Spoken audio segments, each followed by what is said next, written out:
Bonjour, nous allons voir ensemble comment installer un coulissant piloté, notamment comment faire la mise en place de la rehausse et du bras de manœuvre. Positionnez la platine rehausse devant les usinages du montant crémone du ventail motorisé à l'aide des ergots de centrage. Insérez la clé carrée noire fournie dans le colis d'accessoires. En maintenant l'antifausse manœuvre enfoncée, tournez la clé carrée d'un quart de tour pour déverrouiller la crémone et laissez la clé carrée en place. A l'aide d'un tournevis adapté, vissez la platine rehausse sur le montant crémone avec les deux vis métriques 540 dans le boîtier de crémone. Vissez ensuite la troisième vis autoperceuse pour brider la platine rehausse. A l'aide de la clé carrée, vérifiez l'absence de point dur et retirez la clé carrée noire. Vérifiez que la fourchette du bras de manœuvre soit positionnée côté ventail semi-fixe.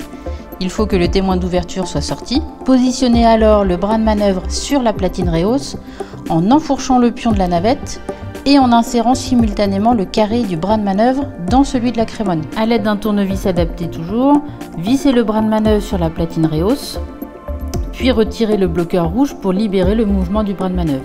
Enfin, positionnez le capot design du bras de manœuvre. Une fois la rehausse et le bras de manœuvre mis en place, refermez alors le caisson motorisé. Pour cela, reclippez le capot avant du caisson motorisé avec les accroches guides du bas et finissez par positionner les flasques droit et gauche. Avant toute mise en service de la motorisation, assurez-vous à nouveau que les vantaux du coulissant se déplacent parfaitement manuellement sans point dur. Coupez l'alimentation secteur, puis branchez la motorisation selon les informations de la notice. L'installation de votre coulissant piloté est maintenant terminée. N'hésitez pas à nous rendre visite sur notre site internet www.k-line.fr.